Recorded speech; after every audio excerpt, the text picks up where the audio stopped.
Confident group chair CJ റോയിയുടെ മരണം അത് ഉദ്യോഗസ്ഥരുടെ പീഡനം മൂലമാണെന്ന് വിശ്വസിക്കാനാണ് ഞാൻ ആഗ്രഹിക്കുന്നത്.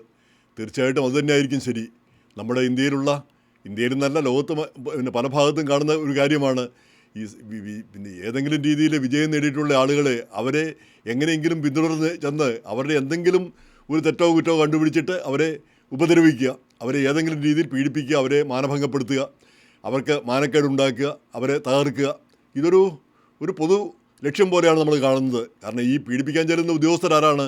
ചെറുകിട ഉദ്യോഗസ്ഥരെങ്കിലും വലിയ അധികാരങ്ങളുള്ള ആൾ. ഇപ്പം നമുക്കറിയാം, ഈ സ്ട്രീറ്റിൽ കാണുന്ന ഒരു പോലീസുകാരൻ, അയാൾ വിചാരിച്ചാലും വലിയ ഉപദ്രവങ്ങൾ നമുക്ക് ചെയ്യാൻ കഴിയും. അയാളെക്കൊണ്ടൊരു ഉപകാരം ചെയ്യാൻ അയാളെക്കൊണ്ട് കഴിഞ്ഞൊന്നും വരില്ല, പക്ഷേ ഉപദ്രവിക്കാൻ കഴിയും.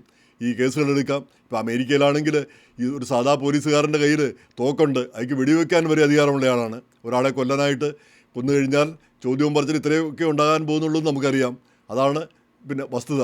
അപ്പോൾ അങ്ങനെ ഇരിക്കെ ഈ കോൺഫിഡൻറ്റ് CJ റോയിയെ പോലൊരു വമ്പൻ സ്രാവിനെ കിട്ടിയപ്പോൾ IT ഉദ്യോഗസ്ഥർ പരമാവധി കുരുക്കിലാക്കാൻ ശ്രമിച്ചു. പരമാവധി അവരെക്കൊണ്ട് കഴിയാവുന്ന ഉപദ്രവങ്ങളെല്ലാം ചെയ്യാനായിട്ട് ശ്രമിച്ചു. അപ്പം 3 ദിവസം തുടർച്ചയായിട്ട് അവിടെ റെയ്ഡ് നടന്നു. അപ്പോൾ ഈ 3 ദിവസം റെയ്ഡ് നടത്താൻ മാത്രം എന്താണ് അവിടെ സംഭവിച്ചതെന്ന് നമുക്ക് മനസ്സിലാവുന്നില്ല. ഇങ്ങേര് ചെയ്ത കുറ്റം എന്താണ്? ഇങ്ങേര് സക്സസ്ഫുള്ളായിപ്പോയി, വിജയം നേടി എന്നുള്ളതാണ് അതിൻ്റെ പ്രധാനപ്പെട്ട കാര്യം. ഇപ്പോൾ ഇങ്ങേര് കാശുണ്ടാക്കിയെന്നുള്ളത് നേരെ കള്ളപ്പണം ഉണ്ടായിരിക്കും. കള്ളപ്പണമില്ലാത്ത വ്യവസായികൾ ആരാണുള്ളത്? ഇനി ടാക്സ് വെട്ടിച്ചിട്ടുണ്ടാവും. അത് ടാക്സ് വെട്ടിക്കാത്ത ഈ വ്യാപാരി വ്യവസായികൾ ആരാണുള്ളത്? അല്ലെങ്കിൽ തന്നെ ഈ കച്ചവടം, ഇത് നമുക്കറിയാമല്ലോ, എല്ലാത്തരം ഈ ഇങ്ങനെയുള്ള തട്ടിപ്പുകളും വെട്ടിപ്പുകളും എല്ലാം സാധാരണയായി നടക്കുന്ന ഒരു കാര്യമാണ്. അത് സർക്കാർ കണ്ടുപിടിച്ചാൽ അതിന് പിഴ കൊടുക്കേണ്ടി വരുന്നു. അതിന് പിന്നെ ആ നിശ്ചിത ശിക്ഷകൾ, അത് മിക്കവാറും സാമ്പത്തികമായിരിക്കും, അത് കൊടുക്കേണ്ടി വരുന്നു. അങ്ങനെ അവർ ഊരിപ്പോകുന്നു. ഇപ്പം നമുക്കറിയാം, വലിയ കുറ്റങ്ങൾ ചെയ്ത വിജയ് മല്യ, അങ്ങേരിപ്പോൾ എവിടെയാണ്? ഏതോ രാജ്യത്ത് സുഖമായിട്ട് ജീവിക്കുന്നുണ്ട്, എത്രയോ കോടികളുടെ. അങ്ങേരെ വെച്ച് നോക്കുമ്പോൾ ഈ CJ റോയി ഒരു ചെറിയ മീനാണ്. അങ്ങേരെ വിജയ് മല്യയെ വെച്ച് നോക്കുമ്പോൾ നീരവ് മോഡി അതും അതുപോലെ തന്നെ വലിയൊരു മീൻ. ഇവരെല്ലാം സുഖമായിട്ട് വിദേശ രാജ്യങ്ങളിൽ ജീവിക്കുന്നു. അപ്പോൾ ഈ CJ റോയി ഇന്ത്യയിൽ ജീവിച്ചു എന്നുള്ളതാണ് അദ്ദേഹം ചെയ്ത ഒരു തെറ്റെന്ന് എനിക്ക് തോന്നിപ്പോകുന്നു. പിന്നെ ഇന്ത്യയിൽ കഴിയാനായിട്ട് തീരുമാനിച്ചു. അദ്ദേഹവും വിദേശത്ത് എവിടെയെങ്കിലും ആയിരുന്നെങ്കിൽ ഇവരിങ്ങനെ അന്വേഷണമൊക്കെ നടത്തി പിന്നെ ഈ പുറകെ നടന്ന് പിന്നെ കുറേ വിഷമിക്കുക മാത്രമേ ഉണ്ടാകുമായിരുന്നുള്ളൂ. എന്തായാലും അല്ലെങ്കിൽ രാഷ്ട്രീയമായിട്ടുള്ള സ്വാധീനം പിന്നെ ചെലുത്താമായിരുന്നു. അപ്പം ഇതൊന്നും ഉണ്ടായില്ല. ഈ 3 ദിവസം നീണ്ട പിന്നെ റെയ്ഡ്, അത് കേരളത്തിൽ നിന്ന് വന്ന ഉദ്യോഗസ്ഥർ, നമുക്കറിയാം കേരളത്തിൽ നിന്ന് വന്ന ഉദ്യോഗസ്ഥർ ഒരു കേരളീയനോട് തീർച്ചയായിട്ടും യാതൊരു ലാഘവും യാതൊരു മിതത്വവും കാണിക്കില്ല എന്ന് നമുക്കറിയാം. എങ്ങനെയും പരമാവധി ഉപദ്രവിക്കാനായിട്ടുള്ള ശ്രമമാണ് നടത്തുക. ഏതൊരു ഉദ്യോഗസ്ഥൻ്റെ പേര് ഈ റോയിയുടെ അനിയൻ പറയുകയും ചെയ്തു, അങ്ങേരാണ് ഇതിൻ്റെ പിന്നിൽ പ്രവർത്തിച്ചതെന്ന്. ആയിരിക്കും. പിന്നെ യാതൊരു മനസാക്ഷിയുമില്ലാതെ പ്രവർത്തിക്കുക എന്നുള്ളതാണല്ലോ ഇവരുടെയൊക്കെ ഒരു ലക്ഷ്യം തന്നെ ഇരിക്കുന്നത്. കാരണം ഇങ്ങനെ ഈ വിജയിക്കുന്ന ആളുകൾ അവരോടുള്ള അസൂയ.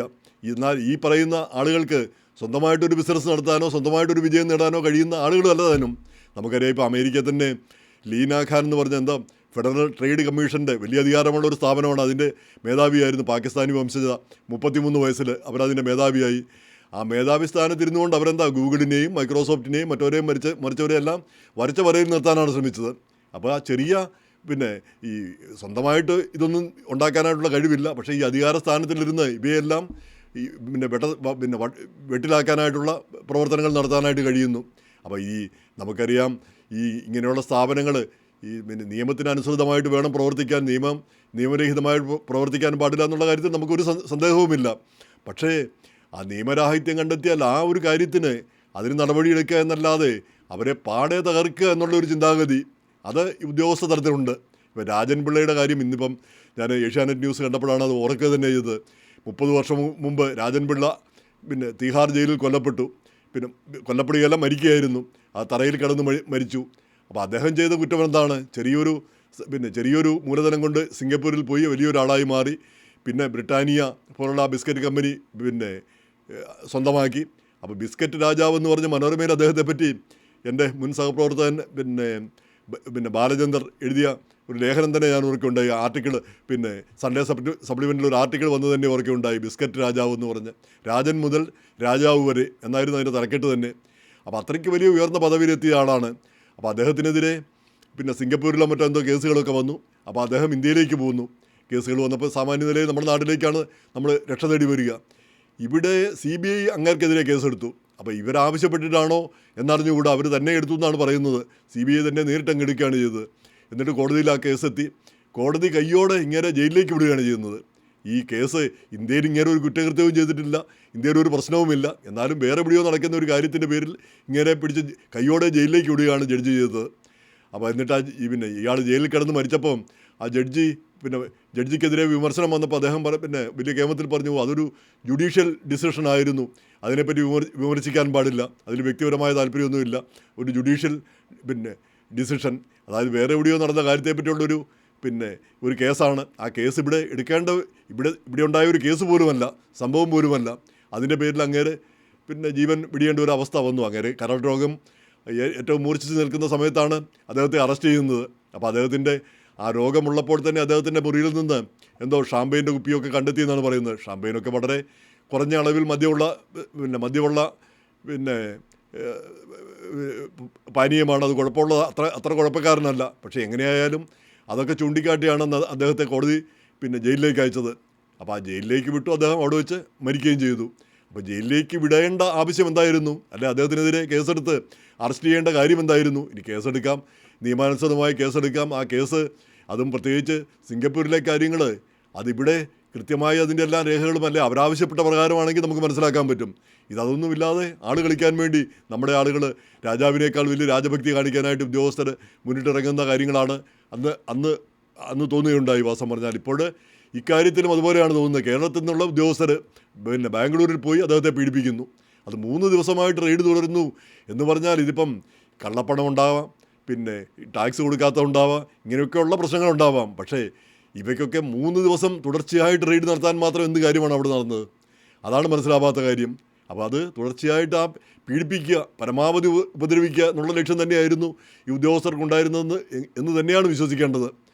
കാരണം നമ്മുടെ നാട്ടിൽ എന്തെങ്കിലും ചെറിയ കാര്യം കിട്ടിയാൽ അവരെ പരമാവധി പീഡിപ്പിക്കുക എന്നുള്ളത് ഉദ്യോഗസ്ഥരുടെ ഒക്കെ ഒരു രസകരമായ ഒരു കാര്യമാണ്. ഉദ്യോഗസ്ഥർക്കുള്ള അവരുടെ ഒരു വിനോദം കൂടിയാണത്. അല്ലാതെ അതിലൊരു മാനുഷിക മുഖം കാണാനോ അതിൻ്റെ വസ്തുത മനസ്സിലാക്കാനോ അല്ല അവർ ശ്രമിക്കുക. എങ്ങനെ പീഡിപ്പിക്കാം, ഉപദ്രവിക്കാം. പ്രത്യേകിച്ച് 4 കാശും ചക്രമുള്ളവരോടുള്ള അസൂയ നമ്മുടെ എല്ലാം സിരകളിലുണ്ട്. നമുക്കോ കഴിയുന്നില്ല. ഇനി കഴിയുന്നവനെ എങ്ങനെയെങ്കിലും പീഡിപ്പിക്കുക, ആ ഒരു ചിന്താഗതി കേരളത്തിൽ വളരെ കൂടുതലുണ്ട്. അപ്പോൾ അതിനൊരു പ്രതിഫലനമായിരിക്കാം ഇതെന്നാണ് ഞാൻ കരുതുന്നത്. അതായിരിക്കാം ഒരു വസ്തുതയെന്നും കരുതുന്നു. എന്തായാലും CJ റോയിയെ ഒരിക്കൽ പരിചയപ്പെട്ടിട്ടുണ്ട് അമേരിക്കയിൽ ഏതോ സമ്മേളനത്തിന് വന്നപ്പോൾ. ഇപ്പം ഞാൻ പരിചയപ്പെടുകയും നമുക്കൊരു ഇൻ്റർവ്യൂ ചെയ്യണം എന്ന് പറയുകയും ചെയ്തോ എന്ന് ഞാൻ ഓർക്കുന്നില്ല. പ്രധാനപ്പെട്ട കാര്യം, ഇങ്ങനെയുള്ള വമ്പൻ സ്രാവുകളൊക്കെ വരുമ്പോൾ നമുക്ക് വല്ല പരസ്യവും കിട്ടുമോ എന്നുള്ളതാണ് നമ്മുടെ താല്പര്യം. നമ്മൾ അവരെ സമീപിക്കുകയും ഇൻ്റർവ്യൂ ഒക്കെ ചെയ്യാനായിട്ട് താല്പര്യപ്പെടുകയൊക്കെ ചെയ്യുന്നത്. അല്ലാതെ തന്നെ അവർക്ക് ആവശ്യത്തിന് പബ്ലിസിറ്റിയും എല്ലാം ഉള്ള ആളുകളാണ്. നമ്മുടെ സഹായമൊന്നും അവർക്ക് ആവശ്യമില്ല. എങ്കിൽ കൂടി നമുക്കെന്തെങ്കിലും ഗുണം കിട്ടുമെന്നാണ് നമ്മൾ നോക്കിയത്. എന്തായാലും അദ്ദേഹത്തിൻ്റെ പല നിലപാടുകളും അദ്ദേഹത്തിൻ്റെ പ്രസംഗവും വളരെ ശ്രദ്ധേയമായിട്ടാണ് തോന്നിയത്. അദ്ദേഹത്തെപ്പറ്റി ഒരു മോശം അഭിപ്രായം തോന്നുകയുണ്ടായില്ല. എന്തായാലും ഈ പുറമേ കാണുന്നത് പോലെയല്ല മനുഷ്യൻ്റെ ഉള്ളിലുള്ളത്. പ്രത്യേകിച്ച് സാമ്പത്തിക കാര്യങ്ങളിൽ സാമ്പത്തിക കുറ്റങ്ങൾ നമുക്കറിയാം. ഈ ഗൾഫിൽ നിന്ന് സ്വർണ്ണമൊക്കെ ശരീരത്തിൽ ഒളിപ്പിച്ച് വെച്ച് അവിടെ ഇവിടെയൊക്കെ ഒളിപ്പിച്ച് വെച്ച് കൊണ്ടുവരുന്നവരെ കസ്റ്റംസ് കടന്നു വന്ന് പോലീസ് പുറത്ത് വരുമ്പോൾ കേരള പോലീസ് അറസ്റ്റ് ചെയ്യുന്നു. അതിൽ പ്രതിഷേധിച്ച് ഒരു MLA PV അൻവർ അദ്ദേഹം മുന്നണി വിട്ടത് നമ്മൾ കണ്ടതാണ്. അദ്ദേഹം പിന്നീട് ഇലക്ഷന് പരാജയപ്പെടുകയും ചെയ്തു. അപ്പോൾ അങ്ങനെയുള്ള നാടാണ്. അപ്പോൾ കള്ളക്കടത്തൊക്കെ ഒരു മോശപ്പെട്ട കാര്യമല്ല എന്ന് ഔദ്യോഗികമായിട്ട് പോലും ചിന്തിക്കുന്ന ഒരു സംസ്ഥാനമാണ് നമ്മുടേത്. അപ്പോൾ അങ്ങനെയുള്ളൊരു സ്ഥലത്താണ് ഇങ്ങേരെ ഒരു വിദേശ നാട്ടിൽ ചെന്ന് കേരളത്തിൽ നിന്നുള്ള ഒരു ഉദ്യോഗസ്ഥർ അവിടുത്തെ ഉദ്യോഗസ്ഥരോട് ആവശ്യപ്പെടുകയായിരുന്നെങ്കിൽ കൂടി മനസ്സിലാക്കാമായിരുന്നു. അപ്പോൾ അതിന് പകരം അവിടെ പോയി അദ്ദേഹത്തെ പീഡിപ്പിക്കാൻ ശ്രമിച്ചത്. എന്തായാലും ആ ഉദ്യോഗസ്ഥർക്കെതിരെ ശക്തമായ നടപടി എടുക്കണമെന്ന് തന്നെയാണ് നമ്മുടെ ആഗ്രഹം ഇരിക്കുന്നത്. റോയി ചെയ്തത് തെറ്റായിരിക്കാം. ആ തെറ്റിപ്പം ഇൻകം ടാക്സിൽ വെട്ടിപ്പ് നടത്തിയിട്ടുണ്ടെങ്കിൽ ആ പൈസ തിരിച്ചടയ്ക്കുക, അതിൻ്റെ പിഴ അടയ്ക്കുക, അതിൽ കൂടുതലൊന്നും ചെയ്യാനൊരു തലപോകുന്ന കാര്യമൊന്നുമല്ല. ഇനി കള്ളപ്പണം ഇടപാടുണ്ടായിരുന്നുവെങ്കിൽ അതിന് നിയമം പറഞ്ഞിരിക്കുന്ന ശിക്ഷകൾ കൊടുക്കുക, അതും തലപോകുന്ന കേസുകളൊന്നുമല്ല.